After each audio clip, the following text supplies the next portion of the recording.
এখন সম্প্রচারিত হবে রেডিও তেহরান থেকে আজকের সর্বশেষ বিশ্ব সংবাদ।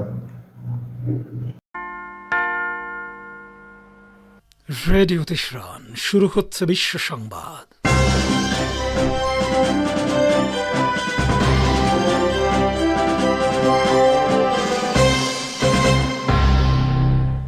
শুরুতেই সংবাদ শিরোনাম।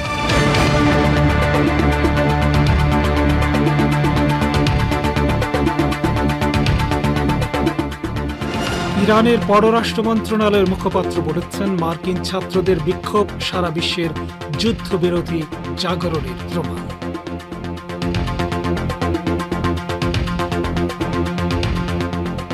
ফিলিস্তিনের গাজার ঘন বসতিপূর্ণ রাফা শহরে সর্বাত্মক আগ্রাসন চালানোর পরিকল্পনা চূড়ান্ত করেছে ইসরায়েল। ইয়েমেনে নতুন করে কয়েকটি শত্রু জাহাজের উপর হুথি আনসারুল্লাহ আন্দোলন সমর্থিত সামরিক বাহিনীর হামলা। এবং তীব্র গরমের কারণে ভারতের পশ্চিমবঙ্গের সহ কয়েকটি রাজ্যে কয়েকদিনের জন্য চূড়ান্ত সতর্কতা জারি করেছে আবহাওয়া দপ্তর।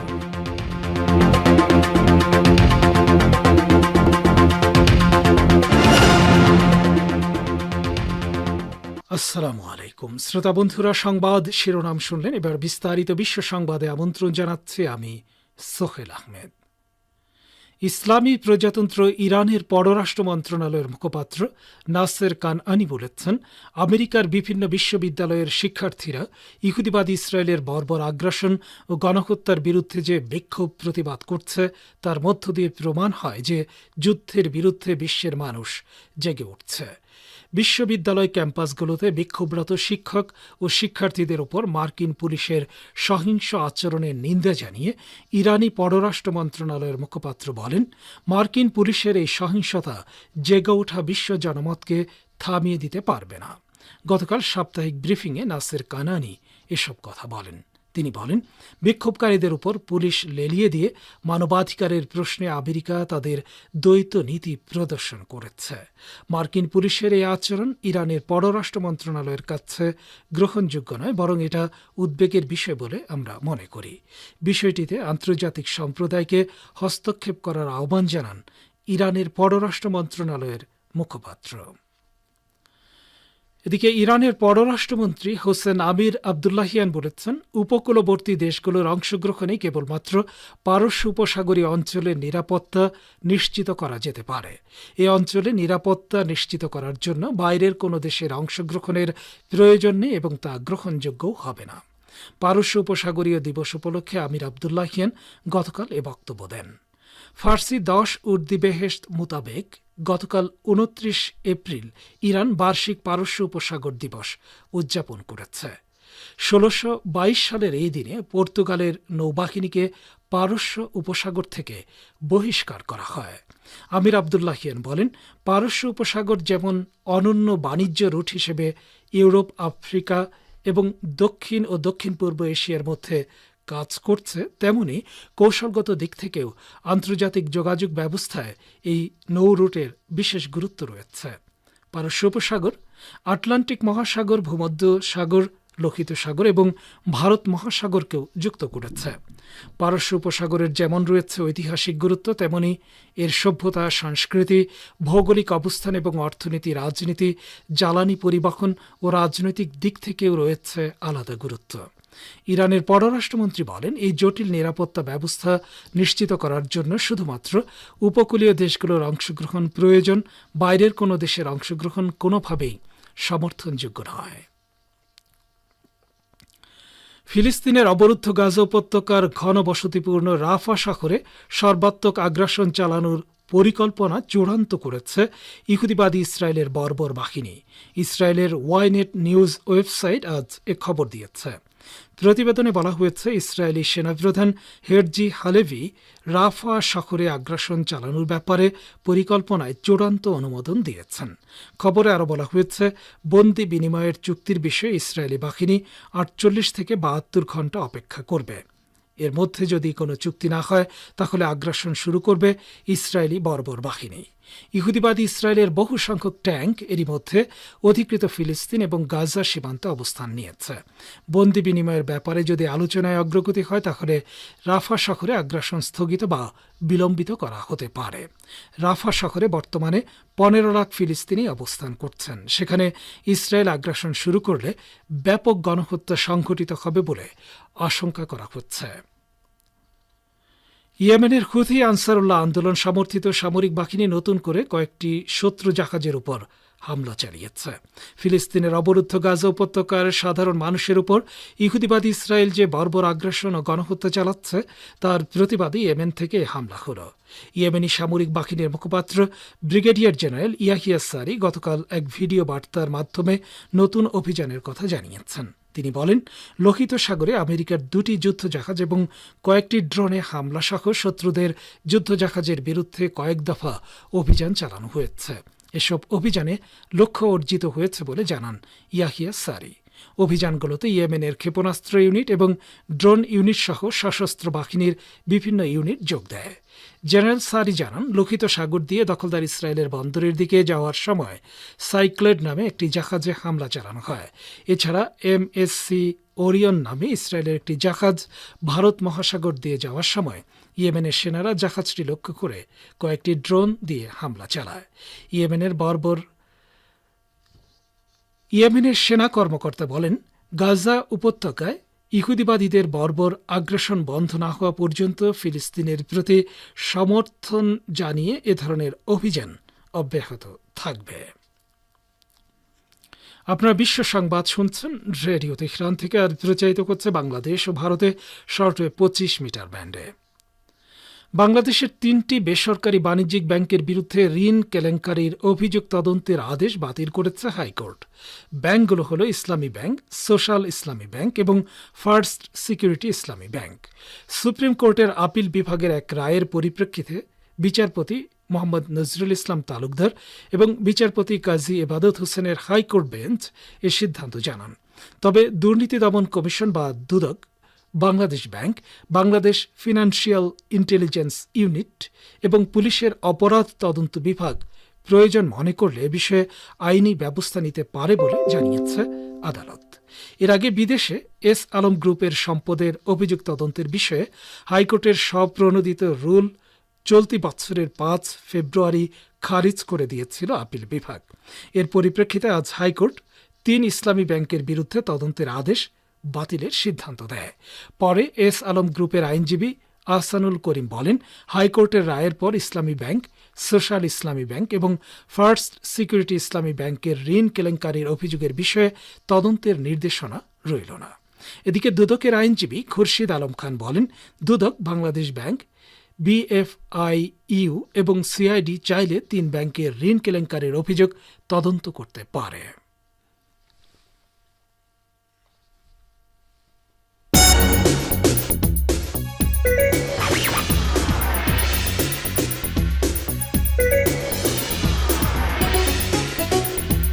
রেডিও তেহরান, খবরের সঙ্গে 24 ঘন্টা।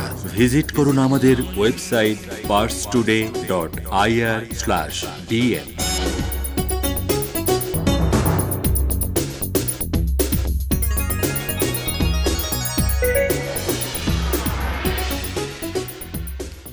ফিরছে বিশ্ব সংবাদে। তীব্র তাপ প্রবাহের পরিপ্রেক্ষিতে ভারতের পশ্চিমবঙ্গ, বিহার, উড়িষ্যা এবং অন্ধ্রপ্রদেশ রাজ্যে আগামী 2-3 দিন চূড়ান্ত সতর্কতা জারি করেছে আবহাওয়া দপ্তর। তেলেঙ্গানা এবং সিকিমের কিছু অংশেও তাপ প্রবাহের সতর্কতা জারি করা হয়েছে। আবহাওয়া ভবন জানিয়েছে, পূর্ব ভারতে আগামী 2-3 দিন তাপপ্রবাহের দাপট চলবে। আবার দক্ষিণ ভারতে এই পরিস্থিতি জারি থাকবে আগামী 5 দিন। গাঙ্গেয় পশ্চিমবঙ্গ, উড়িষ্যা এবং ঝাড়খণ্ডের কিছু অংশে 1 মে পর্যন্ত, আবার কোথাও কোথাও 2 মে পর্যন্ত তাপপ্রবাহের পরিস্থিতি বজায় থাকবে।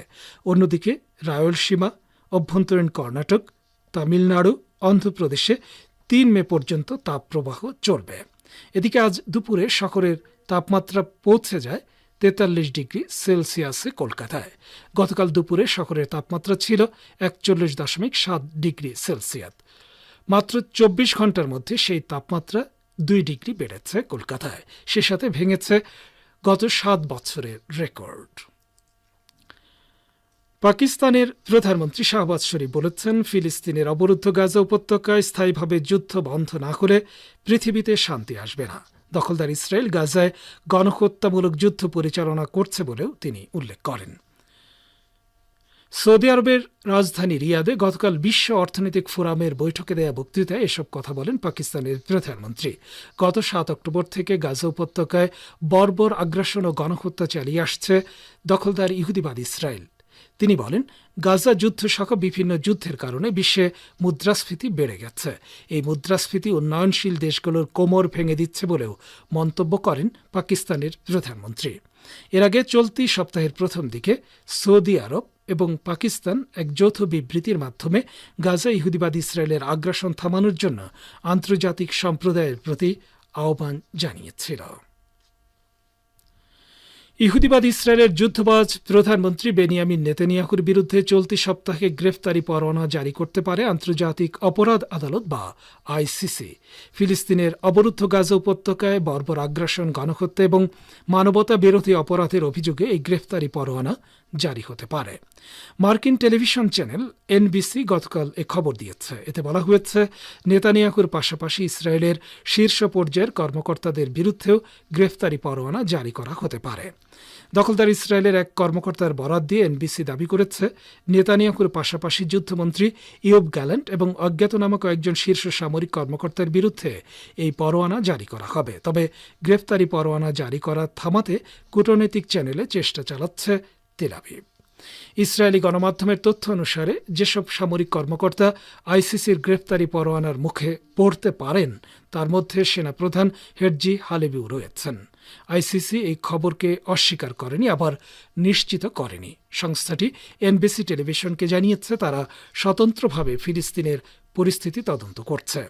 ইসরায়েল 2014 সালে গাজা এবং পশ্চিম তীরে যুদ্ধের নামে যে হত্যাযজ্ঞ ও অপরাধ চালিয়েছিল তার বিরুদ্ধে 2021 সাল থেকে তদন্ত চালাচ্ছে আইসিসি। এছাড়া গত 7 অক্টোবর থেকে ইসরায়েল গাজায় যে বর্বর আগ্রাসন, গণহত্যা ও মানবতা বিরোধী অপরাধ চালাচ্ছে তার বিরুদ্ধে আন্তর্জাতিক বিচার আদালতে মামলা করেছে দক্ষিণ আফ্রিকা। তবে আমেরিকা, রাশিয়া ও চীনের মতো ইহুদিবাদী ইসরায়েলও আইসিসির সদস্য নয়। সেক্ষেত্রে ইসরায়েলি প্রধানমন্ত্রীকে বিচারের মুখোমুখি করার জন্য হেগে নিয়ে যাওয়ার সম্ভাবনা কম। শ্রোতা বন্ধুরা, বিশ্ব সংবাদে এই ছিল আমাদের সর্বশেষ আয়োজন। সঙ্গে থাকার জন্য অসংখ্য ধন্যবাদ।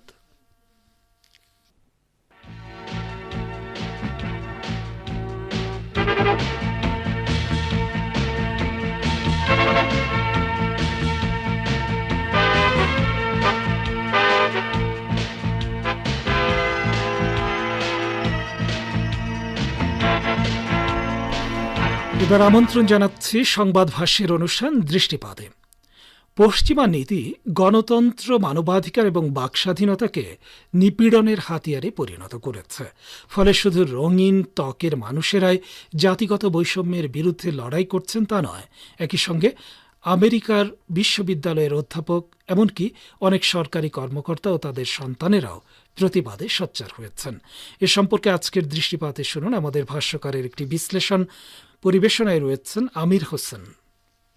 পশ্চিমা নীতি গণতন্ত্র, মানবাধিকার এবং বাক স্বাধীনতাকে নিপীড়নের হাতিয়ারে পরিণত করেছে এবং এই ধারা এখন এমন এক পর্যায়ে পৌঁছেছে যেখানে শুধু রঙিন ত্বকের মানুষরাই জাতিগত বৈষম্যের বিরুদ্ধে লড়াই করছেন তা নয়, একই সঙ্গে মার্কিন বিশ্ববিদ্যালয়ের অধ্যাপক এবং এমনকি অনেক সরকারি কর্মকর্তা ও তাদের সন্তানরাও প্রতিবাদে সোচ্চার হয়েছেন। কলাম্বিয়া বিশ্ববিদ্যালয়ে কয়েকশো বিক্ষোভকারীকে গ্রেপ্তারের পর আমেরিকান বিশ্ববিদ্যালয় ক্যাম্পাসগুলোতে ফিলিস্তিনের সমর্থনে বিক্ষোভের ঢেউ ব্যাপক মাত্রায় প্রসারিত হয়েছে এবং এখন তা অন্যান্য দেশের বিশ্ববিদ্যালয়গুলোতেও ছড়িয়ে পড়েছে। 12 দিন আগে তথা 17 এপ্রিল নিউ ইয়র্কের কলাম্বিয়া বিশ্ববিদ্যালয়ে বিক্ষোভ শুরু হয় এবং বিক্ষোভকারী শিক্ষার্থীরা দাবি করেছে যে বিশ্ববিদ্যালয়টি যেন অবশ্যই গাজা যুদ্ধে জড়িত ইসরায়েলি প্রতিষ্ঠানগুলোর সাথে সম্পর্ক ছিন্ন করে। একই ধরনের দাবি অন্যান্য বিশ্ববিদ্যালয়েও বিক্ষোভকারীরা করছে। অন্যদিকে মার্কিন সরকার এসব প্রতিবাদ ও বিক্ষোভ দমনে সামরিক পন্থা নিয়েছে। ইরানের তেহরান বিশ্ববিদ্যালয়ের ফ্যাকাল্টি অফ ওয়ার্ল্ড স্টাডিজের অধ্যাপক ফুয়াদ ইজাদির মতে এই জাতীয় প্রতিবাদে অংশ নেওয়ার জন্য মুসলমান বা বামপন্থী হওয়া দরকার হয় না। ইসরায়েলের পৈশাচিক ও বর্বর হামলার চিত্রগুলো দেখার পর মানবিক অনুভূতি প্রতিবাদী হওয়ার জন্য যথেষ্ট। পশ্চিমা গণমাধ্যমগুলো এইসব চিত্রকে বিকৃত করার চেষ্টা করলেও এসব কাজের প্রকৃতি বদলে যায় না। ফ্যাকাল্টি সদস্য ইরানের অন্য একজন অধ্যাপক সাইদ আব্দুল মালিক কি মনে করেন, গাজায় যে গণহত্যা চলছে তার কোনো যৌক্তিকতা কি দেখাতে পারবে কথিত উদার গণতন্ত্র? বিশ্ব জনমত ও মার্কিন শিক্ষিত শ্রেণীকে শান্ত করার মতো কোনো যুক্তি কি দেখাতে পারবে গাজায় গণহত্যামূলক যুদ্ধের পক্ষগুলো? মার্কিন যুক্তরাষ্ট্র 2003 সালে ইরাকে হামলা চালিয়েছিল পরমাণু বোমা থাকার অজুহাত দেখিয়ে, কিন্তু তা ছিল পুরোপুরি মিথ্যাচার। গাজা এ পর্যন্ত 35,000 বেসামরিক নাগরিককে হত্যা করেছে ইসরায়েল, যাদের বেশিরভাগই শিশু ও নারী। মালিকি মনে করেন, মার্কিন ছাত্র অধ্যাপকরা জেগে উঠেছেন কারণ তারা মনে করেন যে এই ব্যবস্থা তাদের পরিচয়, গর্ব ও মানবতার চেতনা লুণ্ঠন করেছে এবং তারা কার্যত একটি সামরিকবাদী ও দখলদার শাসনের শিকার, যেখানে বিশ্ববিদ্যালয় ব্যবস্থা এই যুদ্ধযন্ত্রের চাকার একটি চলক হিসেবে কাজ করছে এবং ছাত্রদের দায়িত্ব এই চাকায় তেল দেয়া। আমেরিকান বিশেষজ্ঞ হাদি খসরো শাহীন মনে করেন, ফ্রান্সিস ফুকুয়ামার তত্ত্বের উপর ভিত্তি করে তার সর্বশেষ বই আইডেন্টিটি এর আলোকে প্রায় চূড়ান্ত মীমাংসিত সত্য হিসাবে এটা উল্লেখ করা যায় যে আমেরিকা পরিচিতির দ্বন্দ্বের যুগে প্রবেশ করেছে, বিশেষ করে 2016 সনের নভেম্বরের পরে। আর এই দ্বন্দ্বের উত্থান ও প্রকাশের একাধিক কারণ রয়েছে, আর এসবের মধ্যে সম্ভবত সবচেয়ে গুরুত্বপূর্ণ কারণটি হলো পাশ্চাত্যের কথিত উদার গণতন্ত্রের নানা ত্রুটি বিচ্যুতি। এই দ্বন্দ্বের একদিকে রয়েছে শ্বেতাঙ্গদের একাধিপত্য প্রতিষ্ঠার দাবি, যেখানে থাকবে না জাতিগত বৈচিত্র্য, বহু সংস্কৃতির সহাবস্থান। অন্যদিকে রয়েছে ঘরোয়া ও বৈদেশিক নীতিতে নিজস্ব প্রত্যাশাগুলো পূরণ না হওয়ার ক্ষোভ। তেহরান বিশ্ববিদ্যালয়ের প্যালেস্টাইন স্টাডিজের অধ্যাপক হাদি বোরহানি মনে করেন, মার্কিন ও পশ্চিমা বিশ্ববিদ্যালয়গুলোর বিশেষ সুনাম বা প্রভাব রয়েছে, আর মার্কিন যুক্তরাষ্ট্র সহ পাশ্চাত্যের সেরা বিশ্ববিদ্যালয়গুলোতে যদি ফিলিস্তিনপন্থী এ ধরনের প্রতিবাদ অব্যাহত থাকে তাহলে তা সাধারণ জনগণের মধ্যেও ছড়িয়ে পড়বে। বিক্ষোভ যখন সাধারণ জনগণের মধ্যে ছড়িয়ে পড়বে তখন মার্কিন সরকার তা বন্ধ করতে পারবে না এবং এর ফলে বিষয়টি ইহুদিবাদী ইসরায়েলি শাসক গোষ্ঠী ও মার্কিন যুক্তরাষ্ট্র তাদের লবিগুলোর জন্য হুমকিতে পরিণত হবে। গাজায় গণহত্যার ইস্যুটি শেষ পর্যন্ত মার্কিন ঘরোয়া রাজনীতিকে চ্যালেঞ্জের মুখোমুখি করতে পেরেছে। এটা আত্মপরিচিতির দ্বন্দ্বের যুগে প্রবেশের অন্যতম প্রকাশ। উল্লেখ্য, মার্কিন বিশ্ববিদ্যালয়ের ছাত্রদের সঙ্গে সংহতি প্রকাশ করে ইরান সহ বিশ্বের বিভিন্ন দেশের নানা বিশ্ববিদ্যালয়ের ছাত্ররাও এরই মধ্যে গাজায় ইসরায়েলি গণহত্যার প্রতিবাদে ব্যাপক বিক্ষোভ মিছিল ও প্রতিবাদ সমাবেশে অংশ নিচ্ছেন। এতক্ষণ যারা আমাদের সংবাদটি শুনলেন সবাইকে অসংখ্য ধন্যবাদ। আমাদের নিয়মিত ভিউয়ার যারা আছেন তাদের 82% ভিউয়ার্স এখনও আমাদের চ্যানেলটি সাবস্ক্রাইব করেননি।